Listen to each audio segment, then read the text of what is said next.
Gravando?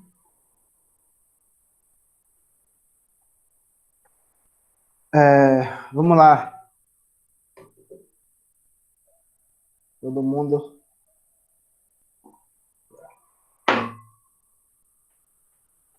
com a memória fresca das outras aulas, que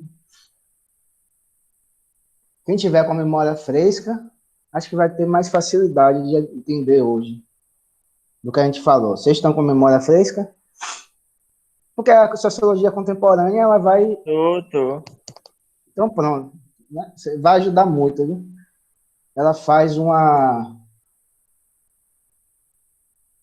crítica a algumas traduções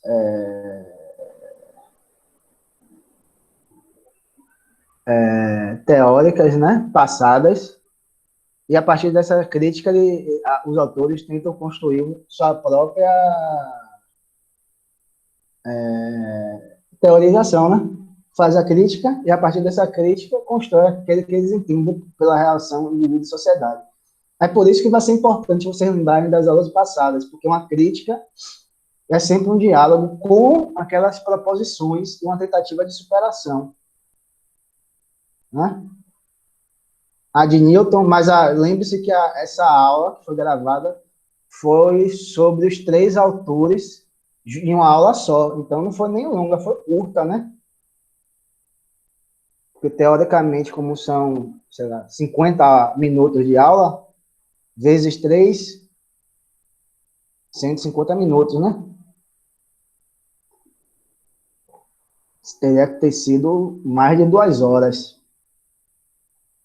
Não chegou nem perto de 2 horas, né? Então, na realidade, foi curta, porque foi a condensação das três, né? Então é por isso que você deve estar com a memória ligada, acesa, porque a compreensão, se vocês entenderam de direito, mas tem gente que estuda uma vida esses autores, né mesmo? Literalmente, a trajetória de estudo é de uma vida. Aí vocês vão ser de grande valia, né? Principalmente se vocês estiverem com a memória bem fresca sobre Durkheim e Weber. Aí vai ser... E Marx também, né? Mas Durkheim e Weber vocês não vão ter dificuldade, né? Todos esses autores, assim, todos esses autores, parte dos autores da sociologia contemporânea que debatem, escrevem livros explicitamente assim, estou fazendo aqui isso, né? Essa discussão, tal. É o caso de Bourdieu, que é o de hoje, de Giddens e de Elias, né? Eu não sei nem se eu vou dar aula de Giddens para vocês, mas depende do final dessa nossa aula, né? Se tiverem tudo ok, a gente continua com Giddens. Eles, novamente, vão retomar, bom dia, Luiz, essa discussão. Antes da proposição deles, eles retomam, né? De grosso modo, há uma divisão de duas grandes escolas, né? A objetivista e a subjetivista, a microsociologia e a macrosociologia, aquela que dá prevalência à explicação da realidade social através do constrangimento, da coercitividade das estruturas, né? Aí, por isso, a memória é importante. Durkheim, né? Durkheim faz isso. Pronto. E as subjetivistas que fazem o quê? Dá primazia à liberdade dos indivíduos, das ações individuais, né? Das ações motivadas subjetivas, na constituição da realidade social. Aí você pensa em Max Weber, no entendimento dele, na compreensão dele sobre a ação social. Né? Aí, relembrando, ele fala de ação social como objeto da sociologia, e Durkheim fala ação social, ou fato social como objeto da sociologia. Né? Aí, de um lado, se estabelece grandes escolas, né? Que, segundo Bourdieu caracteriza num balaio só, né? Como o funcionalismo estruturalista, né? Bota todo mundo no balaio do Durkheim, Marx, acho que Parsons, e outros autores, alguns autores, eles botam todo nesse Althusser, Levi-Strauss, vai botar todo mundo, né? Malinowski, acho que Malinowski também, né, que é funcionalista e tal. Mas o alvo dele principal é Bourdieu, né? Bourdieu, o alvo de Bourdieu principal é Bourdieu. Não é Bourdieu, lógico, né? Ele não seria o alvo principal dele mesmo. Acho que um dos alvos principais dessa crítica deles é a antropologia estruturalista de Levi-Strauss, né? Bom dia, Manuel. Que dá outra...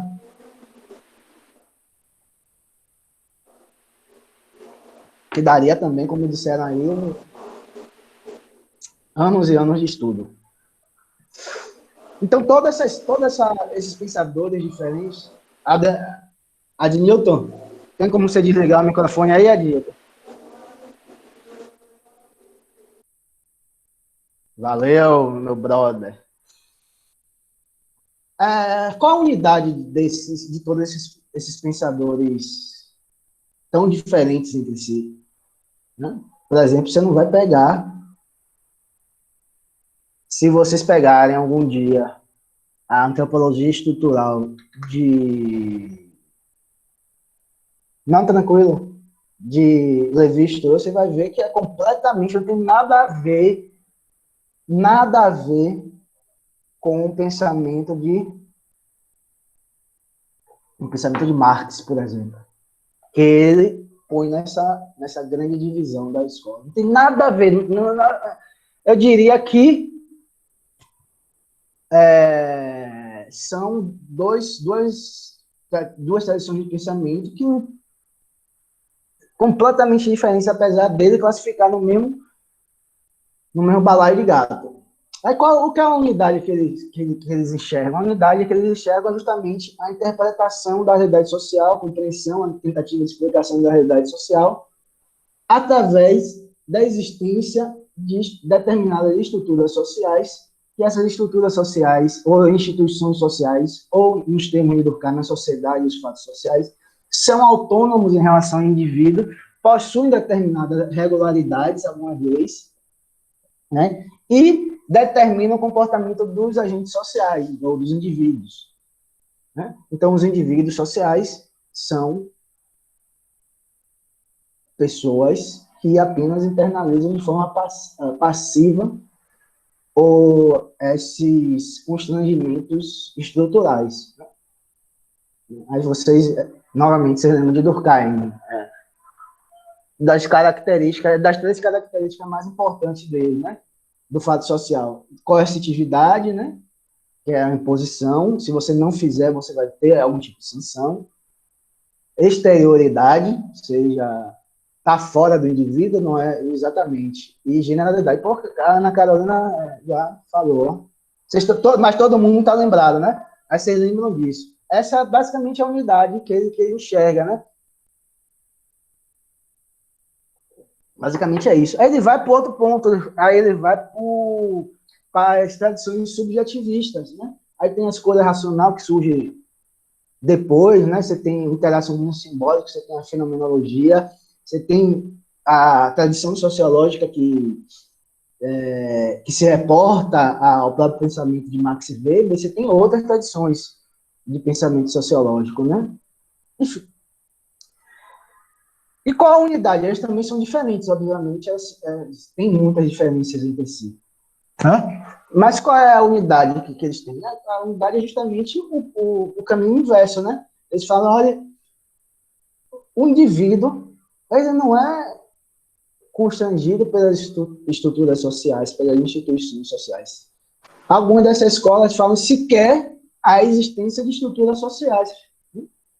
Não há isso de Estado, não há isso da sociedade, não há isso do direito, não há isso das normas, não há nada disso. São essas regras, aí você vai se reportar à tradição, mais ou menos, do que Weber estava falando, né? São produtos, na realidade, social, são produtos da interação entre os indivíduos, né? E das motivações subjetivas dos mesmos, né? Enquanto eles se interagem entre si, eles vão construindo uma teia de relacionamentos sociais que fica conhecido como, grosso modo, como sociedade, né? Mas que Weber, eu falei, Weber acho que não utilizava o conceito, né? Segundo estudiosos de Weber, ele nem utilizava o conceito de sociedade, né? A realidade social, vamos supor assim, para não Isso aí que o ficar. senhor falou foi sobre os sociólogos contemporâneos, né? Que seguem a linha de Não, Weber. Ele falou de Weber mesmo. não, a tradição subjetivista. Sim, de Weber. Que uma das fontes é a sociologia de Weber, né? Sim, entendi. Uma das fontes, talvez a mais importante, vamos supor. Mas tem influência da É porque filosofia, no eu filosofia. tava Rapidinho, Nathan. A fenomenologia de Rússia. Mas a fenomenologia de Rússia está no mesmo, assim, no mesmo. Tem algumas semelhanças com o próprio pensamento de Weber, né? Mas você está num grupo de pesquisa de Luiz Mar de filosofia, pergunte para ele, se você quiser, né? Não sei se ele já falou, deu alguma aula sobre fenomenologia. Pergunte, vê se você Não, consegue ele falar não com falou, ele. não. Sim, vou Fala, falar. professor, fala alguma coisa de Rússia. Eu falei, professor de sociologia está pedindo. Eu não falo justamente porque eu não tenho conhecimento para falar. Aí, se eu for falar alguma coisa, provavelmente não vai ser, no mínimo, Como é o nome do autor? imprecisa. E como essa aula está sendo gravada, Eu falar o nome de um autor. espera aí. Voltou no chat, viu? Fenomenologia.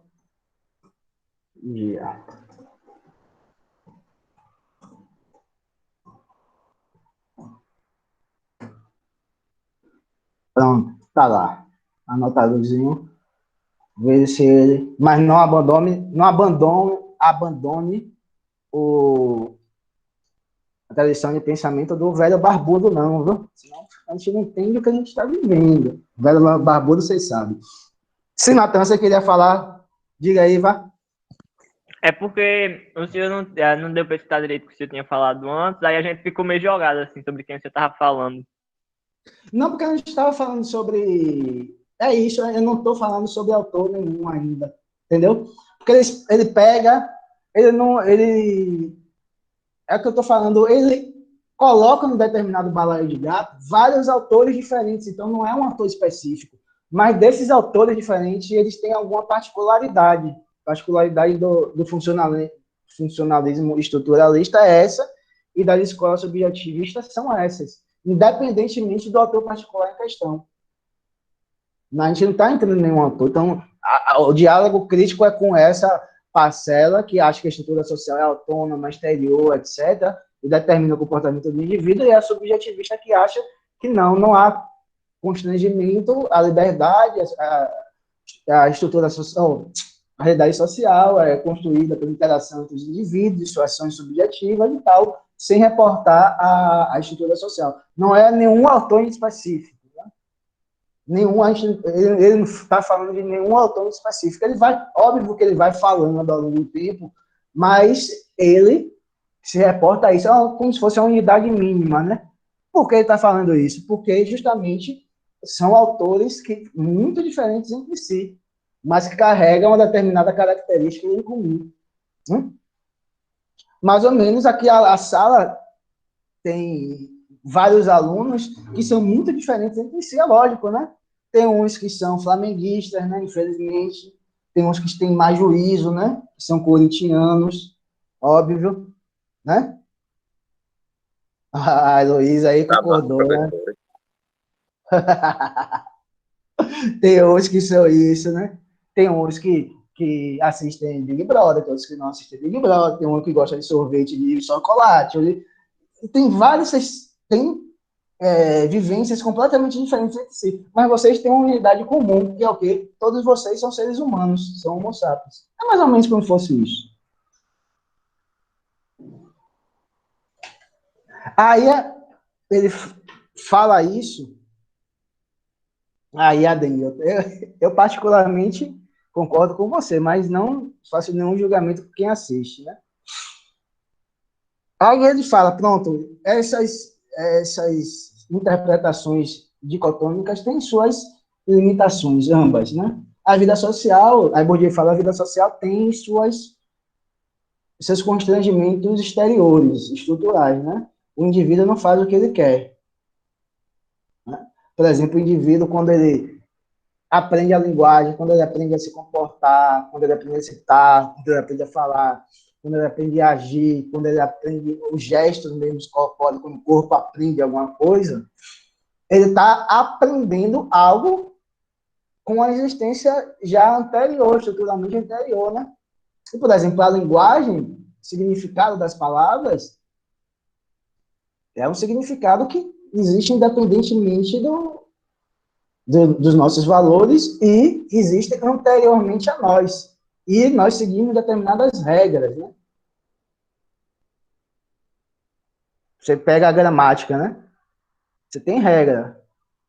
Ou não temos regras. Gramática não, regras do português. Não é só gramática. Sintaxe, morfossintaxe, aquele negócio chatão, né?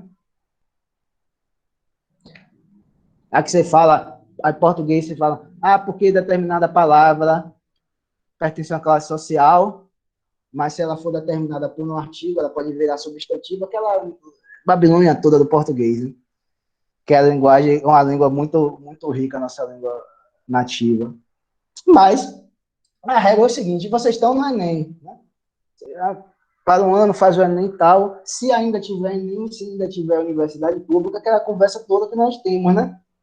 Se até lá ainda tiver Brasil, grosso modo, alguma coisa parecida com o país, aí vocês vão fazer. Espero que tenha.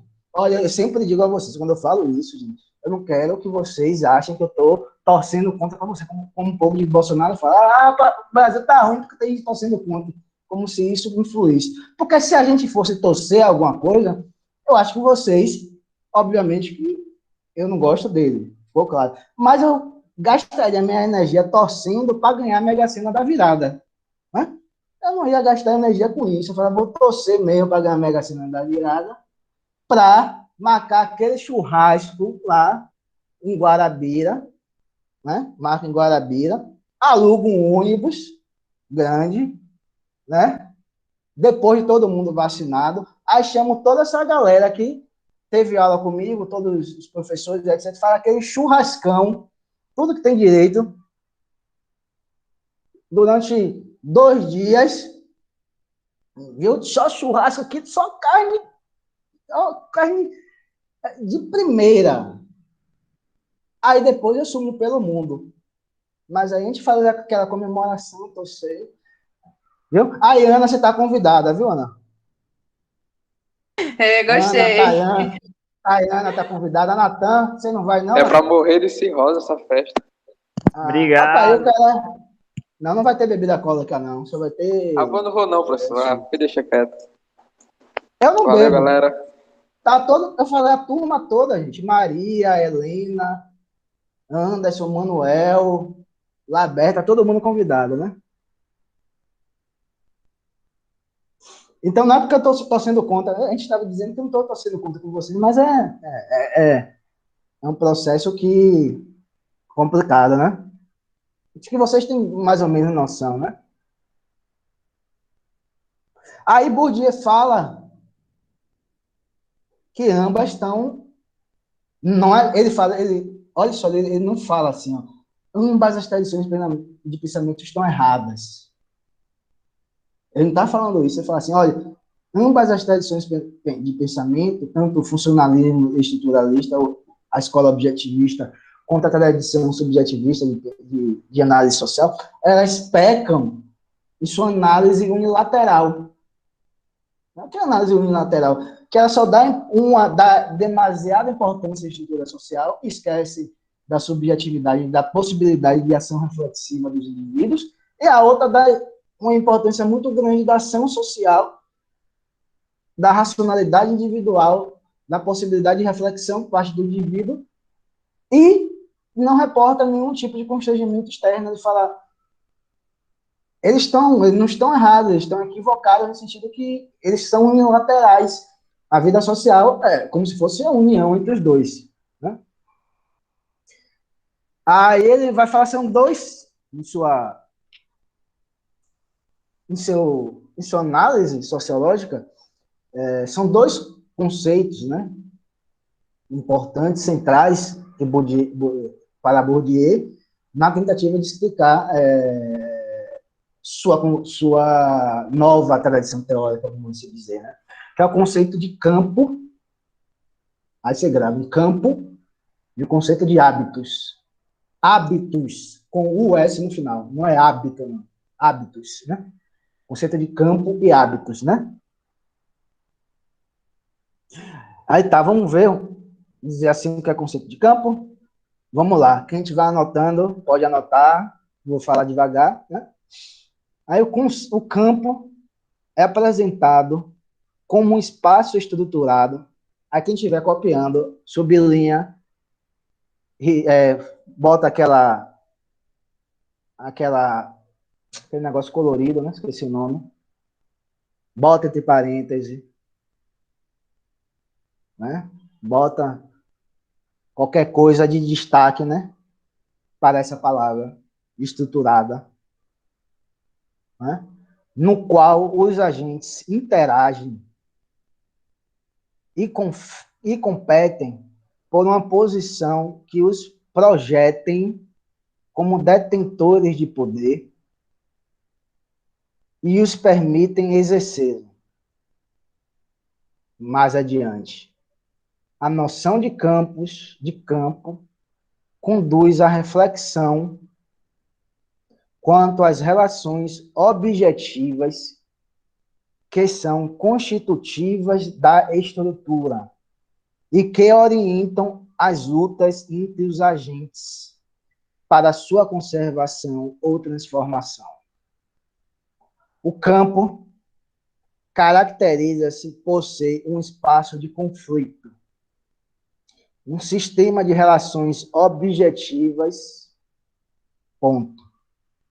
No que eu falei aqui, campo é um determinado espaço em que ocorrem as interações sociais. Pronto, primeiro ponto. Ele, como eu falei, para vocês sublinharem a palavra estruturada, um espaço estruturado. Qual o sentido dessa palavra estruturado? É aquilo que Bourdieu está se referindo a exposições objetivas, às estruturas sociais, à sociedade, ou a essas, fazendo aquela comparação, aquele jogo de comparação, para que vocês fiquem claros para entender. O campo, como ele fala, seria um espaço estruturado. Grosso modo, esse espaço estruturado seria sinônimo, ou estaria próximo ao conceito de fato social. Para vocês entenderem, não é a mesma coisa, né? Porque tem um entendimento diferente do Durkheim. Mas essa expressão espaço estruturado significa que o campo é entendido por Bourdieu enquanto o espaço daquelas estruturas sociais ou instituições sociais em que ela tem determinadas características exteriores ao indivíduo, né? Tem algumas determinadas características. Eu vou usar o termo de Durkheim, coercitivas, mas ele usa limitadoras, mas se aproximam do sinônimo. E que influencia o comportamento desses próprios indivíduos. Então, dentro da teoria de Bourdieu, o campo seria esse espaço dos constrangimentos objetivos, né? Tal como o fato social, né? Mas, pelo amor de Deus, você não fala nisso, que o campo é sinônimo de fato social.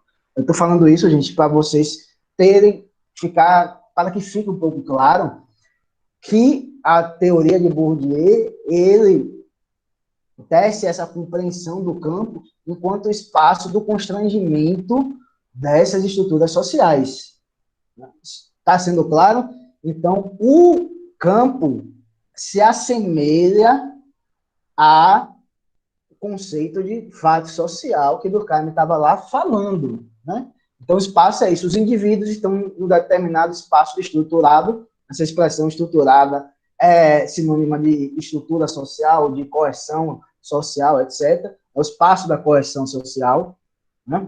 Da limitação de determinada estrutura, em que há esse tipo de constrangimento, né? Há esse tipo de limitação que esse campo determina em relação aos indivíduos. E esse campo, que é importante também, é um espaço de lutas sociais, de lutas simbólicas e de lutas pela subsistência material. Então, é basicamente, o espaço objetivo, né? Campo, vai se referir, portanto, àquela parte que remota às tradições sociológicas que ele chama de funcionalista e estruturalista. Então, campo, quem estiver anotando, pode falar campo, pode fazer campo, sinal de igualdade, funcionalismo estruturalista, para vocês lembrarem de que é o espaço da coerção de estruturas objetivas, que existem novamente, independente, mais ou menos, para Bourdieu, dos indivíduos. Por que eu falo independente, entre aspas? Porque quando ele for falar de hábitos, ele vai relativizar essa independência. Tá? Eu espero que esteja ficando mais ou menos claro para vocês. Por isso que eu quis falar sobre, antes de adentrar ao pensamento de Bourdieu, falar sobre as duas escolas de pensamento, né? Aí ele fala de campo, né? Então, campo, ele pega, nossa senhora, o Natan foi para fundo aí, foi para fundo, porque geralmente esses autores da sociologia contemporânea, eles pegam, nossa senhora, Giddens, Bourdieu, Habermas, outro Habermas, o alemão, nossa, velho, é autor que não acaba mais, você vê o livro, ele fala, porque falando tal, isso, rapaz, você fica lá, quanto autor é esse, velho? Se você tiver a oportunidade de pegar a teoria do área comunicativo, ele pega uma infinidade de autores, e Bourdieu também. Aí ele fala de hábitos, né? Pronto, o campo é esse espaço das disposições objetivas, né? O campo é esse espaço de lutas sociais, simbólicas, pela subsistência, etc. Que os indivíduos tecem, né? Que internalizam, né? Os indivíduos internalizam essas estruturas externas e lutam por exemplo, da subsistência material, né? Por exemplo. Desculpe. Né? Aí ele vai para o hábitos, né? Aí que ele vai falar do hábitos. O hábitos possui como base a ideia de que o sujeito articula-se e se constrói sobre um sistema socialmente constituído de disposições estruturadas e estruturantes, que são adquiridas através de uma aprendizagem duplamente composta, pois implícita e explícita ao mesmo tempo, e delas são geradas. Dessa forma, o indivíduo interioriza as condições objetivas delimitadoras de suas práticas, que se fazem pela mediação do hábitos. O hábitos aparece como um elemento que possibilita ao agente saber como agir a partir de uma leitura incorporada pela experiência de vida dos sentidos e limites sociais, objetivos que se deve respeitar. A gente volta para o começo. O hábito articula-se e se constrói sobre um sistema socialmente constituído de disposições estruturadas. Disposições estruturadas, a gente volta ao significado de disposições estruturadas. É o quê? O espaço de atuação das estruturas sociais que tem uma existência objetiva e que delimita o comportamento dos indivíduos. Se assemelha ao que, novamente, ao fato social. De disposições estruturadas e disposições estruturantes. Aí é que está o pulo do gato de Bourdieu. O hábitos é a internalização daquelas características objetivas, lá que Durkheim chama de fato social, e que Bourdieu se reporta ao conceito de campo, né? Aquele espaço de disposições estruturadas. Só que ela, ao mesmo tempo, estruturante. O que é ela, ao mesmo tempo, estruturante? Os indivíduos internalizam isso, mas eles não internalizam, e novamente falei, esse é o pulo do gato, eles não internalizam essas determinações, essas normas sociais que existem independentemente dele. Eles não internalizam isso de forma passiva, desculpa. Eles internalizam através do que ele está falando de uma aprendizagem implícita, explícita, que daqui a pouco eu explico. Mas aí o que é que acontece? Eles conseguem internalizar, mas eles têm a liberdade de refletir sobre essas mesmas estruturas e, a partir desse movimento de reflexão, possibilita aos agentes sociais, aos indivíduos, realizar um movimento que pode ser de conservação da sociedade ou, de outro polo, de transformação da sociedade. Então, ele está falando o seguinte: a sociedade é composta, grosso modo, e não escrevam isso, pelo amor de Deus, na avaliação, tampouco se tiver caído no Enem ou qualquer tipo de avaliação, vocês não escrevam isso, que é só para vocês entenderem. Mais ou menos que o Bourdieu está falando o seguinte: a realidade social é composta, seria uma síntese entre o conceito de fato social de Durkheim e o conceito de ação social de Max Weber. O conceito de fato social em Durkheim determina e limita o comportamento dos indivíduos, mas, ao mesmo tempo, esses indivíduos, eles têm uma liberdade para refletir, ou seja, agir com uma determinada motivação subjetiva, mais ou menos, e isso vai fazer o quê?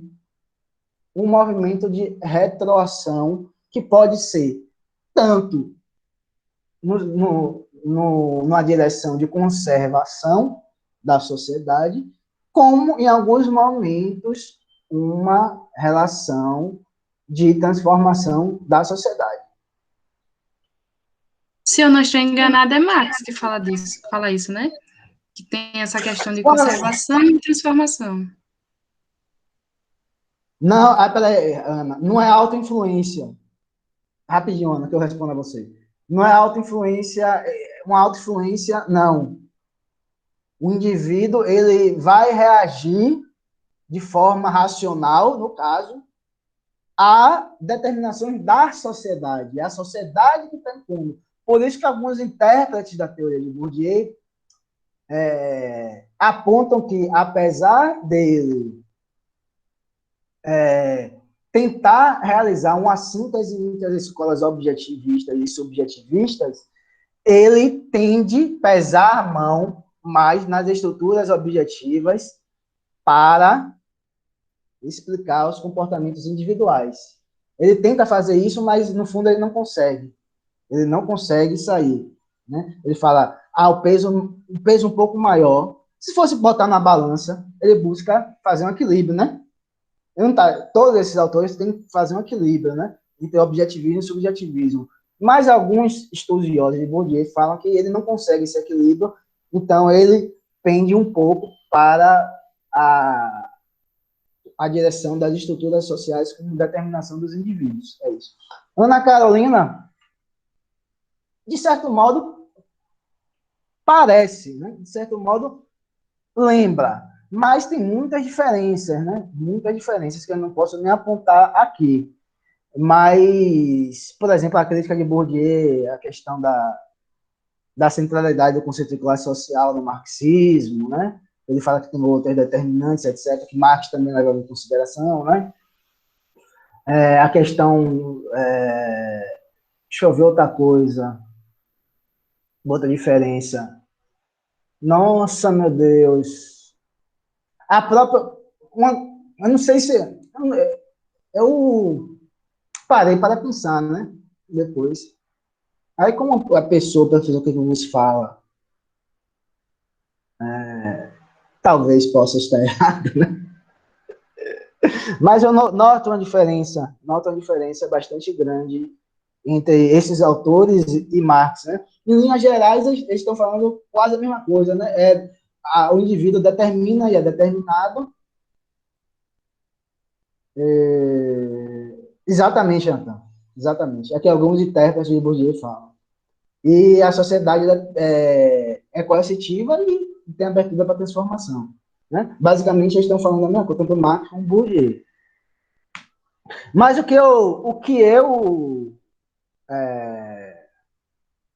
uma das coisas que eu fico pensei, é que dentro dessa teorização há um processo muito, como eu posso dizer, muito pouco histórico, que leva muito pouco em consideração a história, né? Durkheim talvez não, que como Durkheim fala da solidariedade mecânica e orgânica, está falando dessa diferenciação, mas essas transformações que a história sofre, né? Mas há uma linha de pensamento neles, e da própria sociologia contemporânea, inclusive Bourdieu, não sei se eu estou sendo claro, que eles tentam resolver essa questão do ponto de vista teórico, né? Eles falam, não, teoricamente, esse é problema. E Marx não parte, deixa eu botar aqui, no Marx não parte dessa teoria, né? Marx lá nos Grundrisse, Marx está falando o quê, gente? Ai, meu Deus. As categorias são formas de ser determinações da existência, né? Está falando o quê? Que as categorias não existem, elas só existem para expressar, representar determinadas relações humanas, vamos supor, relações sociais humanas, que realmente, de fato, ocorrem, né? Que não é a representação na construção teórica do pesquisador. Poxa, é epistemologia isso, gente. Eu esqueci de falar, acho que não falei um pouco disso sobre Weber, né? Que Weber que fala isso, mas Durkheim também estava falando isso quando ele fala de fato social. É uma discussão mais ou menos epistemológica, né? Sobre a relação sujeito-objeto, positivismo principalmente.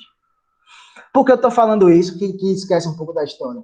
Porque Marx está falando assim, ó, como se Marx estivesse assim. A gente estudou esse Marx, determinadas características do indivíduo mais abstratas, né? De uma realidade mais abstrata. Você lembra que ele tem um corpo, ele tem algumas características físicas, etc, etc. Mas o indivíduo é sempre o quê? Você lembra? É sempre o indivíduo social, é sempre o ser social, é sempre o ser histórico, ou seja, se constrói historicamente, né? E muda historicamente, né? E quando esses autores falam, eles estão falando o seguinte: eu vou compreender essa relação de vida e sociedade em diferentes, para além das diferenças históricas.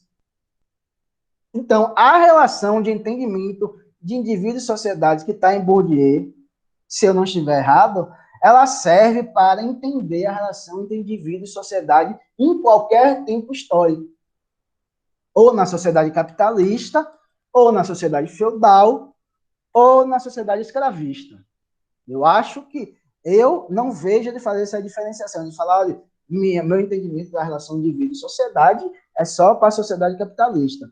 Marx fala o seguinte, os marxistas falam o seguinte, ou deveriam fazer, né? Essa relação entre indivíduo e sociedade,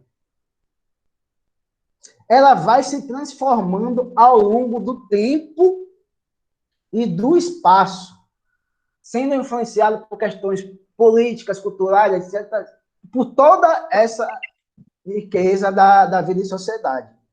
Então, eu não posso falar, ou eu posso falar de uma forma bem abstrata mesmo, como ele faz do método dele lá no Capital, eu posso tecer algumas afirmações mais genéricas, abstratas, que podem servir, como isso, o indivíduo é sempre um indivíduo social, o indivíduo é sempre um indivíduo histórico. Eu posso fazer algumas dessas afirmações, mas eu não posso construir uma teoria tão bem acabada sobre essa relação sem me reportar ao contexto histórico que influencia essa mesma relação.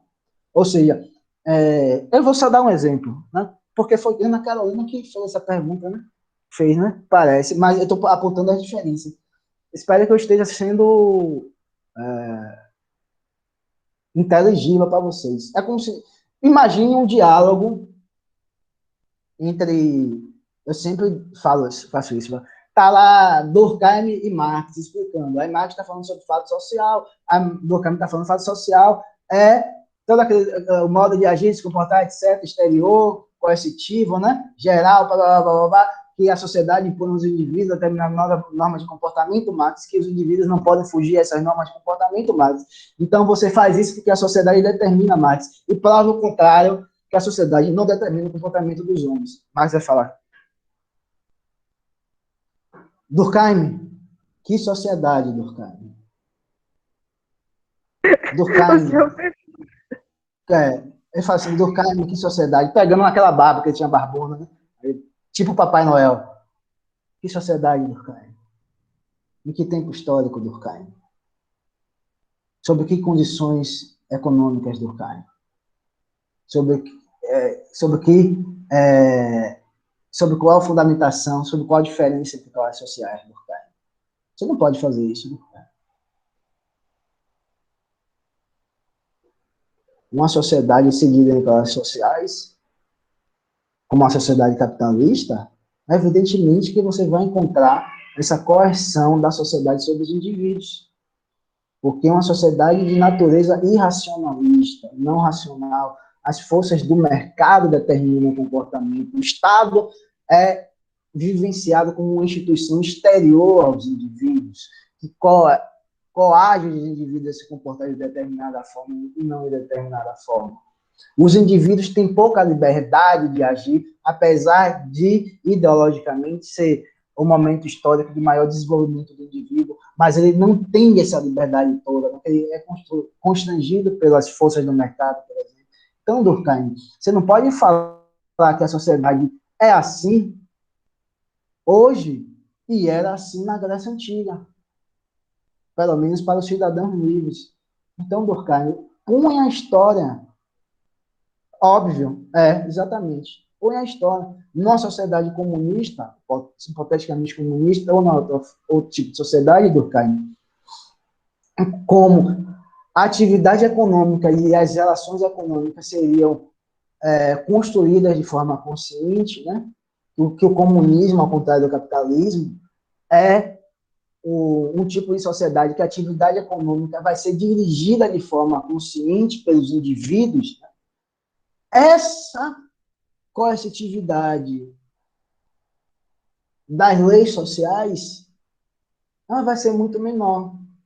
Se existir, ela vai ser muito menor, porque a sociedade vai ser construída e reconstruída a partir de decisões racionais do indivíduo. Grosso modo, Durkheim, os indivíduos vão ser os dirigentes de seu próprio destino, tanto individuais quanto sociais.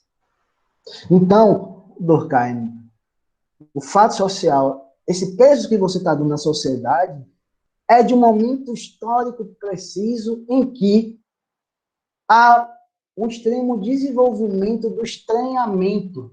É como se a sociedade que nós criamos se voltasse para nós mesmos e nos tratasse enquanto meros marionetes. Né? Uma sociedade, um sujeito sem sujeito, né? O capital é um sujeito sem sujeito, né? É um sujeito autônomo, né? É algo que tem um determinado funcionamento automático, né? Não é um indivíduo que busca o lucro, é e não é. Né? Mas, para ficar mais fácil, não é um indivíduo racionalmente, dentro de suas faculdades racionais, dentro de um julgamento racional, né? Que ele chega, eu vou abrir uma fábrica para buscar o lucro cada vez mais. Não. Ele, antes disso, mesmo sem ter consciência, ele internaliza essa lógica da relação capitalista, né? Uma relação objetiva, e reproduz essa relação objetiva pensando que ele está agindo dotado de todas as suas faculdades mentais, ou seja, ele acha que ele é a última Coca-Cola do deserto.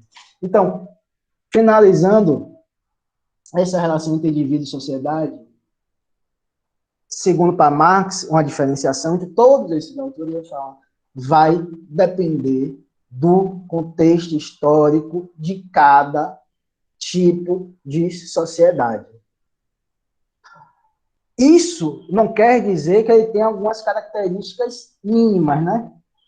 Eu enxergo na teorização, não enxergo não, a teorização de Marx, a influência da estrutura social, ela tende a ser mais importante, um pouco maior, não mais importante, do que a liberdade dos indivíduos se comportarem. Isso é fato, mas não porque ele acha isso, teoricamente.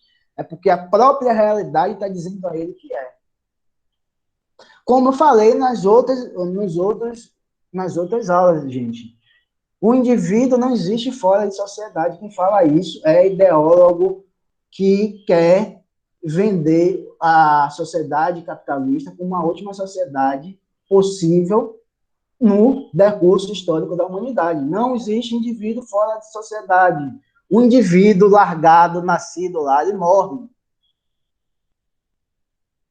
Ele não carrega nenhum tipo de valor. O valor se constitui historicamente, tal, etc. Aí vai depender. Aí, numa sociedade, essa relação vai ser mais opressiva, né, do capitalismo, e em uma sociedade comunista seria menos opressiva, ou seria fruto de decisões racionais das pessoas. Então, Marx falaria isso. Calma, Ducay, não é isso não. Você está falando, você está discutindo, universalizando, talvez, uma experiência histórica particular, como sendo toda a experiência das sociedades passadas e futuras. Nisso ele se diferencia em todos os autores. Porque eles partem do pressuposto de que temos que realizar uma interpretação, a sociologia contemporânea, em que haja uma determinada compreensão de que não há prevalência da influência das estruturas sociais sobre os indivíduos, como os objetivistas querem, e não há uma prevalência do comportamento sobre os indivíduos sem reportar nenhum tipo de sistema social, de estrutura social, como os subjetivistas querem.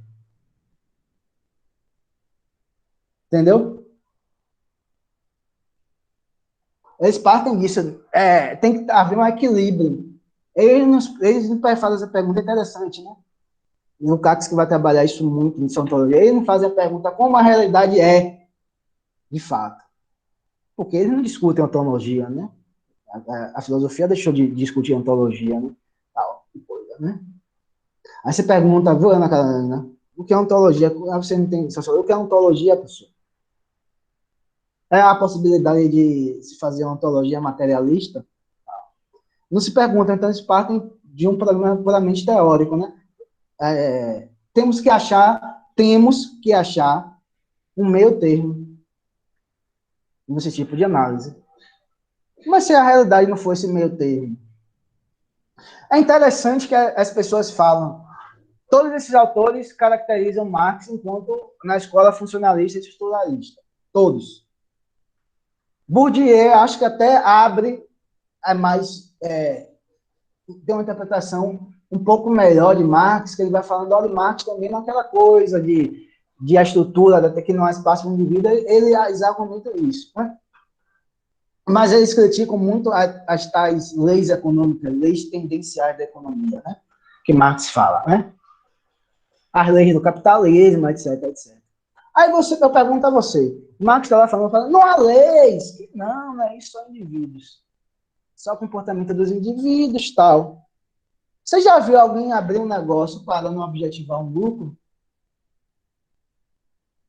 Você já viu alguém abrir uma empresa que ele não tem como objetivo lucrar? Não. O objetivo do capitalista é lucrar.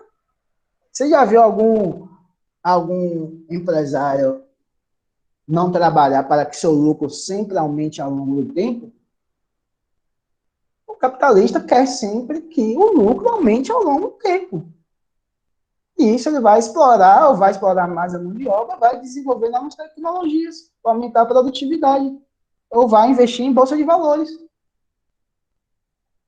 Aí você pergunta, isso é um dado da realidade, não é que, não é que Marx está falando que não é um erro teórico de Marx, é um dado da realidade. E se você, empresário particular, não tiver esse objetivo de lucrar, ou a de lucrar vai ter, né? Senão não é empresário, mas se você não tiver esse objetivo de aumentar seu lucro cada vez mais, desenvolvendo tecnologia, explorando a mão de obra, você vai falir.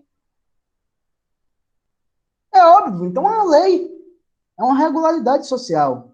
Não é Marx não está dizendo que é a partir de meu entendimento teórico, isso daqui está errado, porque não existe lei histórica, mas a realidade é assim. É como se Marx estivesse falando, eu não tenho culpa da realidade ser assim e não ser da forma como vocês teóricos estão falando. Mais ou menos assim. É o que ele falaria, né? Vocês entenderam a diferença, né? Não é fórmula mais ou menos, né? Porque Marx fala de lei tendencial, né?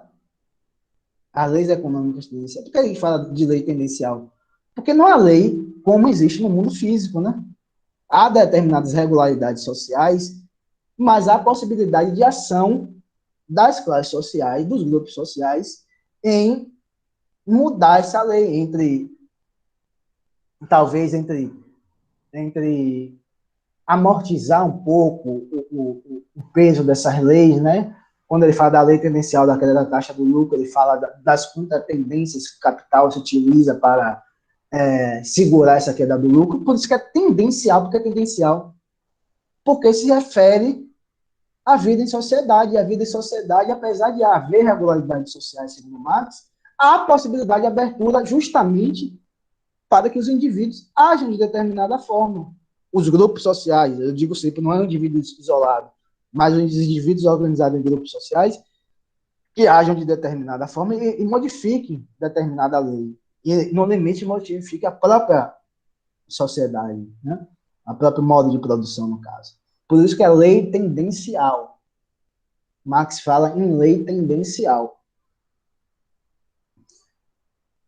Você falou de fórmula matemática, né? Para Durkheim, ele centralizava a importância da estatística para explicar se determinado tipo de comportamento, determinado tipo de fenômeno social, ele era realmente um fato social ou não. E essa diferenciação, Natan, ele fazia justamente através da análise estatística, né? Se estatisticamente aquele fenômeno houvesse uma recorrência muito grande, em média, ele falava provavelmente um fato social. Se aparecesse só de forma 1, 2 vezes, 3 vezes, não tivesse essa regularidade, provavelmente não seria fato social. Aí, de certo modo, a estatística, não a fórmula matemática, quem faz a fórmula matemática, essas maluquices, esse positivo todo, que é maluquice mesmo, são os economistas neoclássicos. Mas vocês não dão economia ainda não, né? Se vocês deram uma vez, vocês vão ver. É maluquice mesmo, é doideira, é tudo ideologia. Aí quem faz isso para para explicar a vida social são os economistas neoclássicos ortodoxos, né? E você vai discutir lá porque a sociedade aqui, o cara vem com 200 gráficos para você, fala, olha como isso, aí você pergunta, mas fulano, um gráfico, você tem que interpretar o gráfico. Fulano, você faz uma escolha das variáveis que vão estar expressas no gráfico.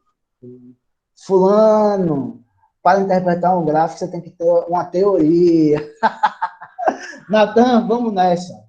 Você tem aula de geografia? Foi mal, gente. Foi mal, gente. Aí acabou a aula. Gente, eu pensei que era 11 horas, eu estava assim, falei, pô, vai ser 11 horas, a gente passa um pouquinho, foi mal. Só terminando, vocês entenderam tudo, compreenderam. Finalizando, olha o que ele vai falar. Rapidinho, Natan, que eu não vou atrapalhar de geografia, ele fala, a realidade social para a Bourdieu pode ser definida nesse sentido. É um espaço de estruturas sociais externas, objetivas, e um espaço de estruturas sociais incorporadas. Essas estruturas objetivas são incorporadas pelos indivíduos, beleza? Mas se configura também um movimento reflexivo de interiorização do externo e exteriorização do interno. Isso significa que configuração de um movimento reflexivo. A forma como eles internalizam não é dada de forma pacífica. Há um movimento de reflexão. O que é reflexão? Racionalização. Um processo de racionalização em que, ao mesmo tempo que nós, indivíduos, interiorizamos o externo, ou seja, as estruturas sociais, nós, ao mesmo tempo, temos a capacidade de exteriorização do externo através dessa reflexão, de tentar mudar a própria estrutura social. Então, são esses dois movimentos, exterioridade, objetivismo, interioridade e subjetivismo, como se houvesse a junção desses dois, e dessa junção desses dois, Bourdieu vai falar, há limites à coerção?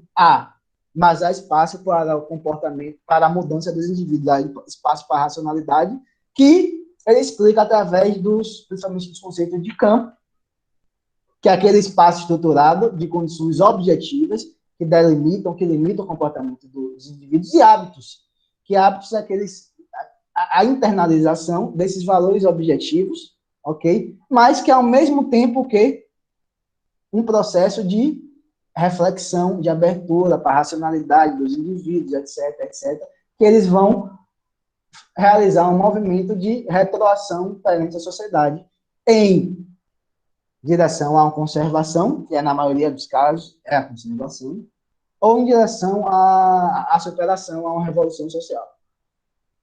Galera, já fui, valeu, poxa, essa turma é massa. Lana, lembre-se de perguntar para o Luiz Mar. Aí, quando o Luiz Mar responder sobre fenomenologia, você dá uma aula para a gente também, viu? Bom final de semana, se cuida, que o bicho está pegando mesmo. Está pegando muito. Forte abraço, bom final de semana. Até a próxima quinta-feira. Tchau, galera. Boa aula de geografia.